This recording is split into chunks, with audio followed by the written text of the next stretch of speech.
Welcome to the Deep Dive. Today, we're going to be diving into this book called The Answer by Allan Pease. The Answer? It claims to unlock the secrets to achieving pretty much anything you want in life. You know, like all those self-help books you see out there. Yeah. Now, before we get to the book itself, let's talk about the author Allan Pease. Right. He's pretty well known for his expertise in body language. Yeah, he is. But his life story is actually pretty interesting. It is, yeah. Like, did you know that he didn't actually take the traditional route to success? Oh, really? Like, he left school at 15 Wow. and started his career selling life insurance. Door to door? Yeah, door to door. Wow. Can you imagine having to read people's, like, every little subtle cue to make a sale? That's incredible. That's like a crash course in human psychology right there. I think you're right. I could see how that would have shaped his thinking. Absolutely. But I guess that's where his fascination with human behavior comes from. Yeah, during his time in sales, he really got drawn into human behavior. You know what makes people tick Yeah. and how to sort of unlock their potential. Yeah. And that led him to body language, which he saw as like this key Yeah. to understanding, you know, The unspoken thing. the unspoken messages people send. You know what I mean? Exactly. Yeah. Okay. And of course, he went on to write international bestsellers Yeah. about body language. Right. He became like a global authority on the subject. He did, yeah. But it sounds like this book, The Answer, Right. is like the culmination of his life's work. I think you could say that. It goes beyond just reading others, Mm. but it's more about understanding and harnessing the power of our own minds. That's exactly what it is.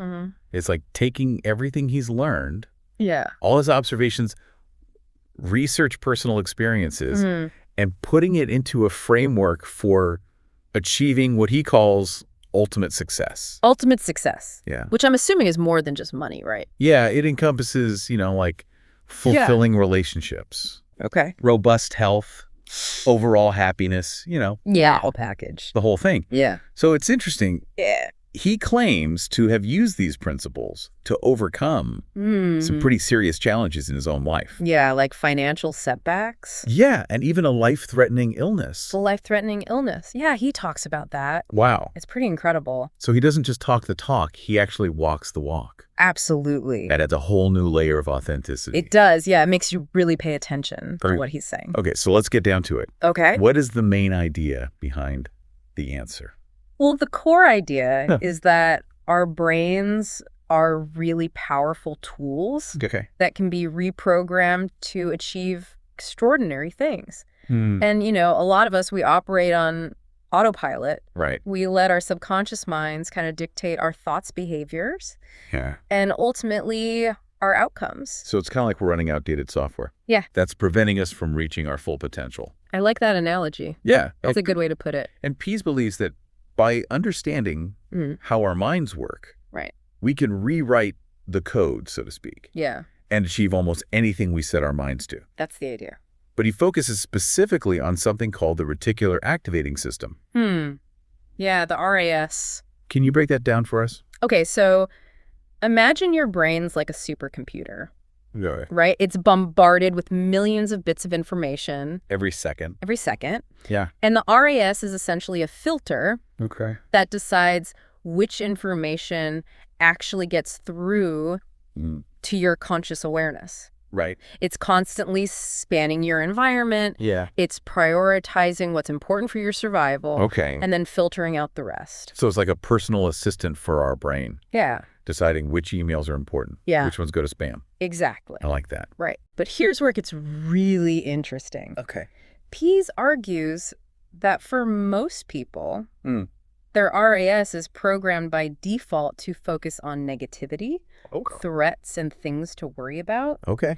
Which, you know, was crucial for our ancestors' survival back in the day. You know, you needed to be aware of danger. You know, saber-toothed tigers. Exactly, saber-toothed tigers. Yeah. But these days, you know, in the modern world, it can actually keep us trapped in this cycle of fear and anxiety. Right. And it stops us from seeing opportunities, reaching our full potential. Because our brain is still wired Yeah. to look out for saber-toothed tigers. Exactly. Even though they're not really a threat anymore. Not so much. Not so much. Right. So that's where the answer comes in. Okay. Pease gives us this step-by-step guide for reprogramming our RAS. Okay. Essentially teaching it to focus on what we want to achieve rather than what we're afraid of. Instead of being afraid of the saber-toothed tiger, let's focus on what we want. Exactly. I like it. Right. Now, have you ever noticed, Yeah. like when you buy a new car, you suddenly start seeing that same car everywhere? Oh, yeah, all the time. That's your RAS at work. It is. So once you've programmed it to focus on something specific, it starts filtering information to support that focus. That's how it works. Wow, I never thought about it that way. Yeah. It's almost like you're priming your brain to see opportunities and solutions that you might have missed before. That's a good way to look at it. Yeah. It's like you're telling your brain, hey, this is important to me now, so pay attention to it. Yeah. And your brain starts doing it. It's amazing. Yeah. Amazing. And Pease says we can apply this principle to any area of our lives. Okay. Career goals, relationships, health challenges. Wow. You name it. So it all starts with understanding the RAS. Right. What's the next step in this roadmap to success? It might sound simple, but Pease really stresses the importance of deciding what you want. Okay. He actually says, until you decide what you want, you'll never know when you've got it. Yeah. And he believes that most people never actually clearly define their goals. Right. So their RAS is kind of just wandering aimlessly without a specific target to aim for. So it's like trying to navigate without a destination. Exactly. You might end up somewhere interesting.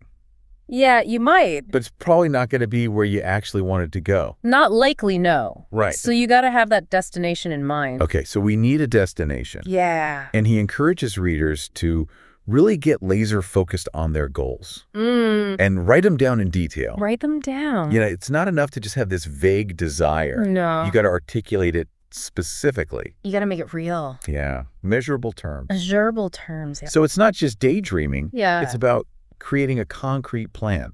A roadmap. Yeah. I like that. I actually read a study that he cites in the book. Oh, yeah? Yeah. Which one? It found a strong correlation between written goals and wealth. Apparently, billionaires are way more likely to have detailed lists of their goals and plans.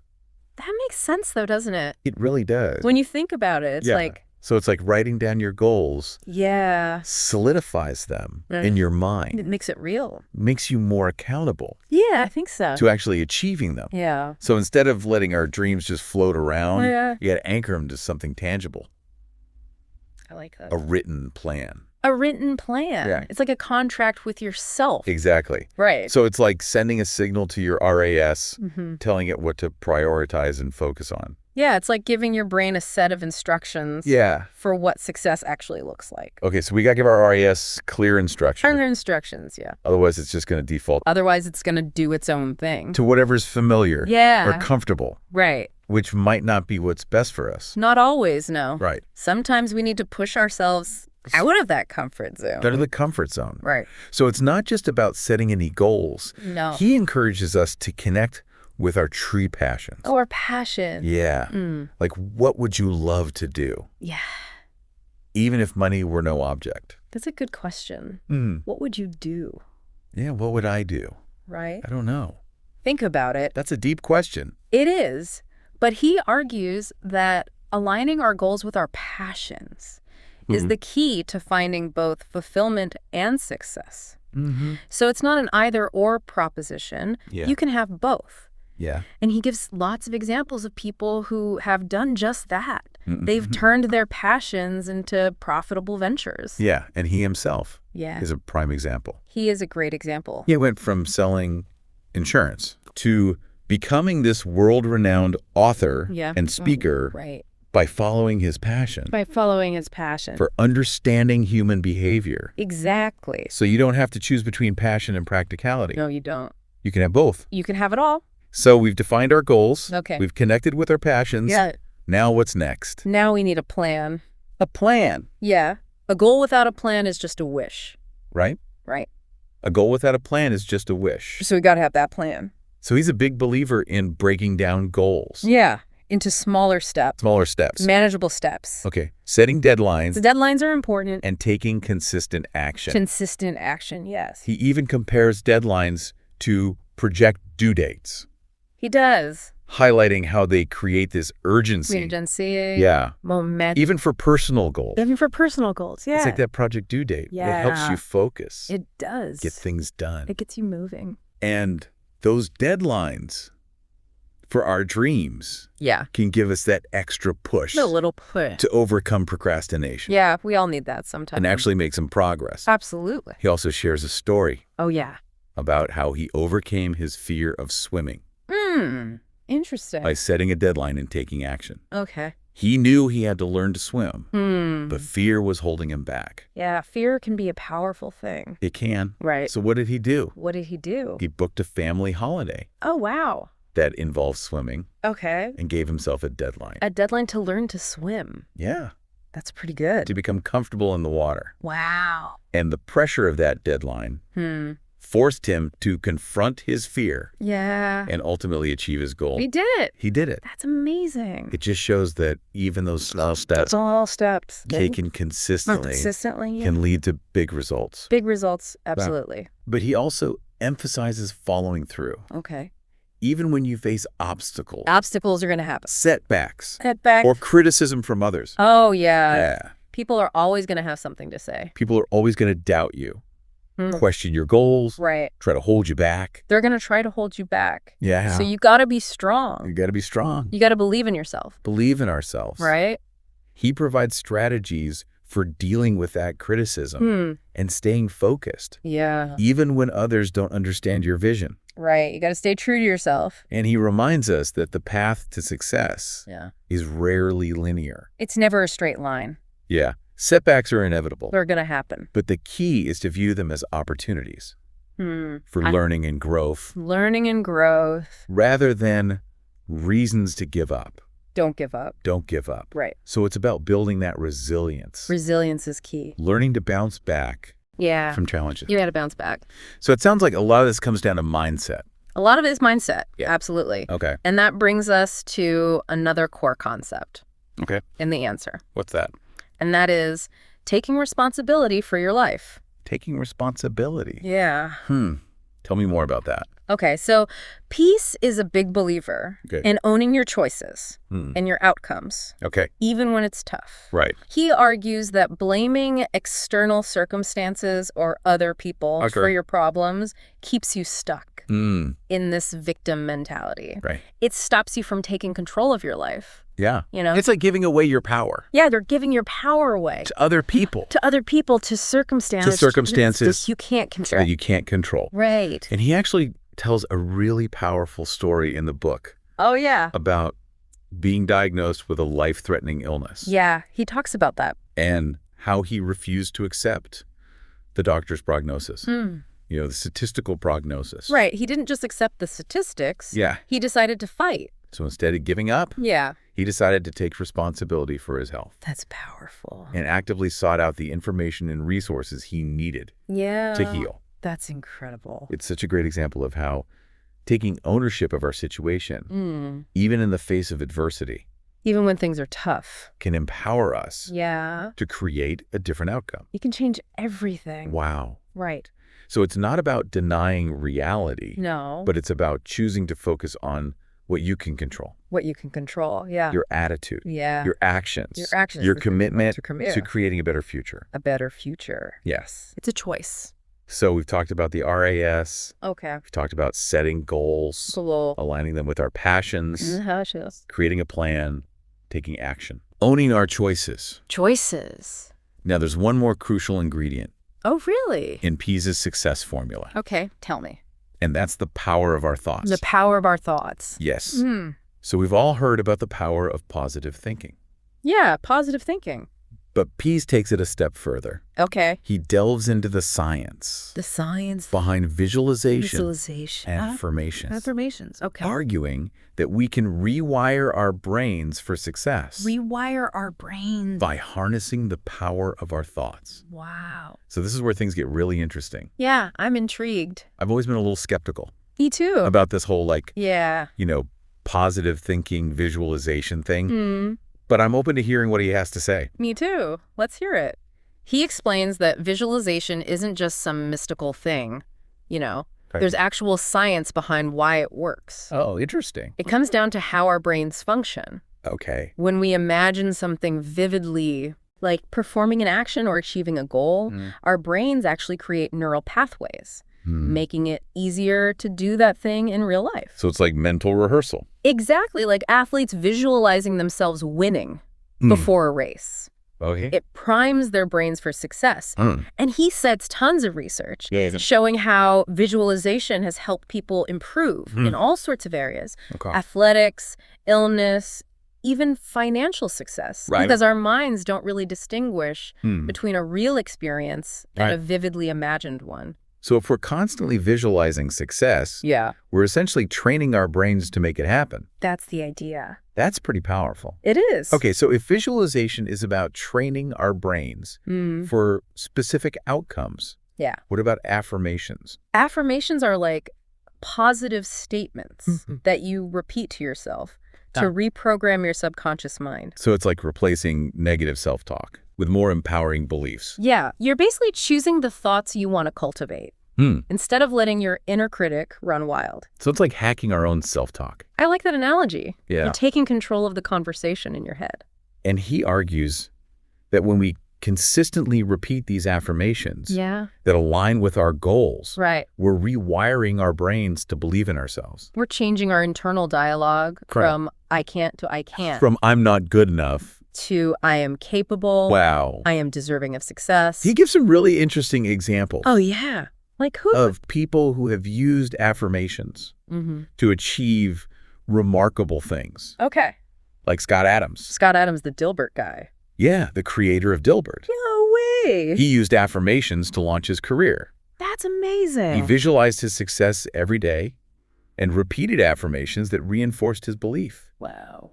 In his ability to become a syndicated cartoonist. I never knew that. So these simple techniques can really have a profound impact. They can be incredibly powerful. So visualization and affirmations work together. They do. Yeah, they create this synergy. To propel us towards our goals. It's about aligning your thoughts, your beliefs, and your actions. So it's about creating a whole new mental framework for success. Yeah, you could say that. And part of that framework is understanding the power of habits. Habits. Yeah, he talks about that too. He argues that most of our behavior is driven by these automatic subconscious patterns. Automatic patterns. We've developed over time. Like we're on autopilot, just going through the motions based on these ingrained patterns. He uses a really interesting analogy. What is it? About a circus elephant. Okay. That's tethered to a stake in the ground. Even though the elephant is strong enough to break free, it remains tied. Because it's conditioned to believe it can't. Wow. It's a powerful image. Yeah. It is, It shows how we can become prisoners of our own conditioning. Of our own beliefs. Even when there are no real barriers holding us back. It's all in our minds. So how do we break free from these limiting habits? Well, he says it takes conscious effort. Okay. And a willingness to change our thinking.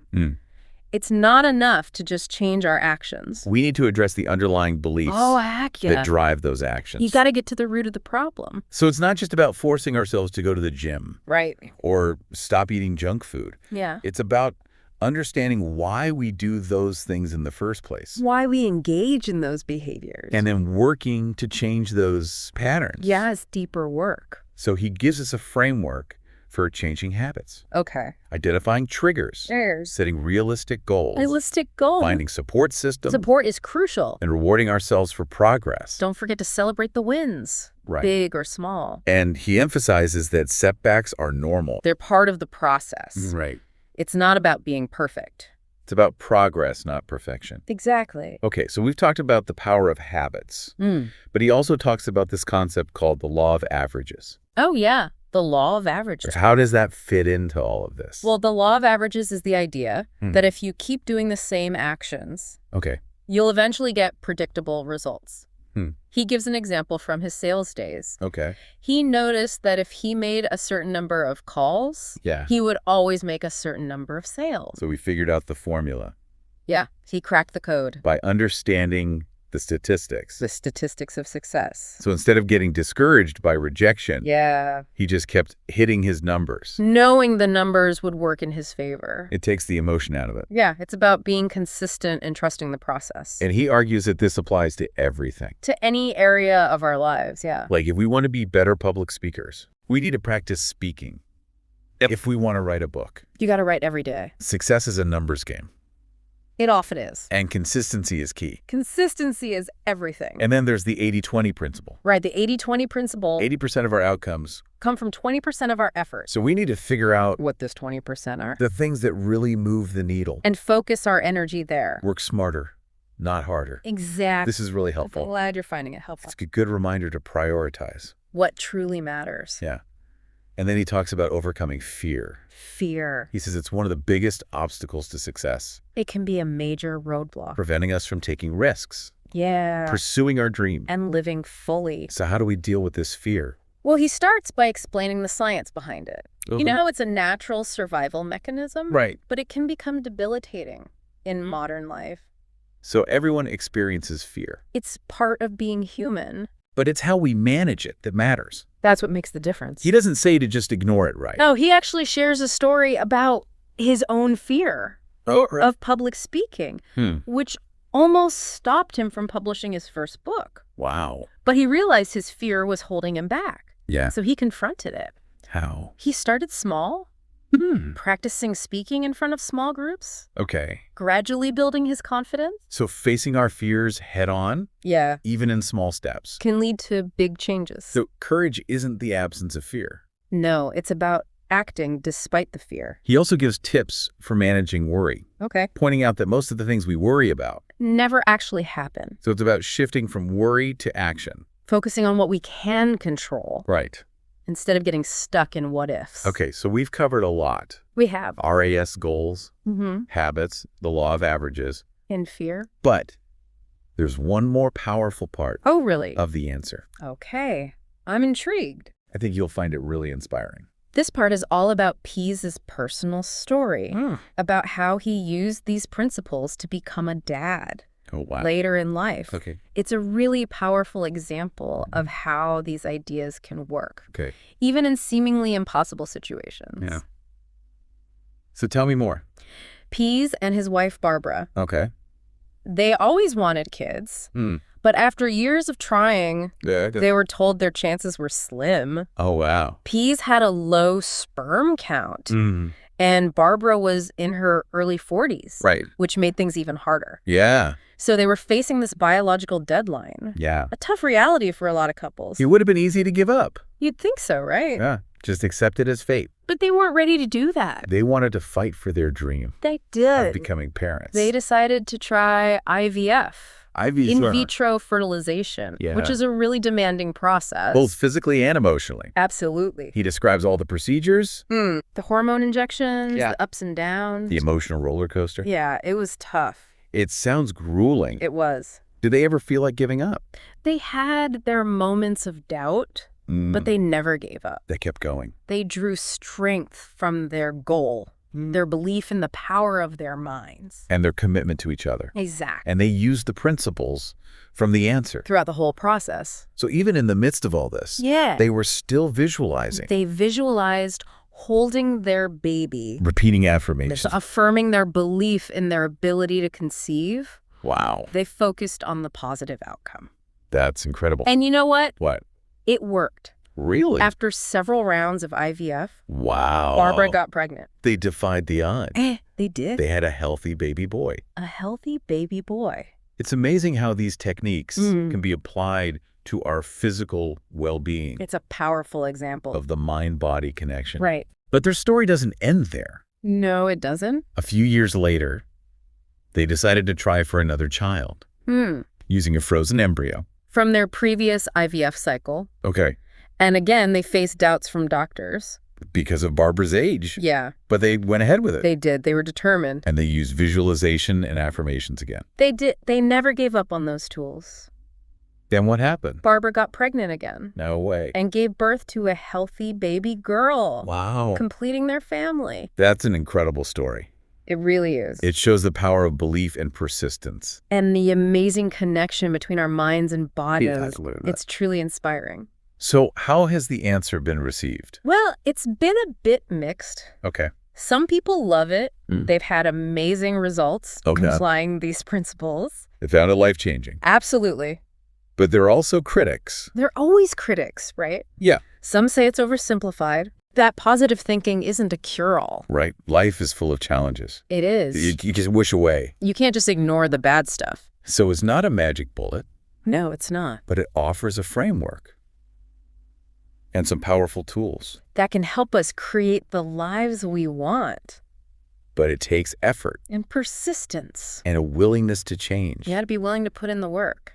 It's about aligning our thoughts, beliefs, and actions to create a synergy that moves us forward towards our goals. It's an ongoing journey. It's not a destination. So the answer raises some interesting questions. Oh, yeah. Get to thinking. About the nature of reality and the power of the mind. The power of our thoughts. Peace's focus on the RAS suggests that our experience isn't just an objective reflection of the world. It's filtered through our beliefs, our expectations, and perceptions. So our reality isn't fixed. It's fluid. It's influenced by our minds. By how we choose to see things. That's a pretty profound concept. It is. So if we can influence our RAS, we might be able to create more positive experiences. Maybe we can train our brains to focus on opportunities instead of threats. On solutions instead of problems. So by shifting our focus, challenging our beliefs, and seeking out positive experiences, we can transform our lives. And maybe even the world around us. It's an interesting thought, isn't it? It is. The power of the mind is a fascinating thing. Well, that concludes our deep dive into the answer. We hope you found it insightful. And inspiring. Remember, the power to create the life you want is within you.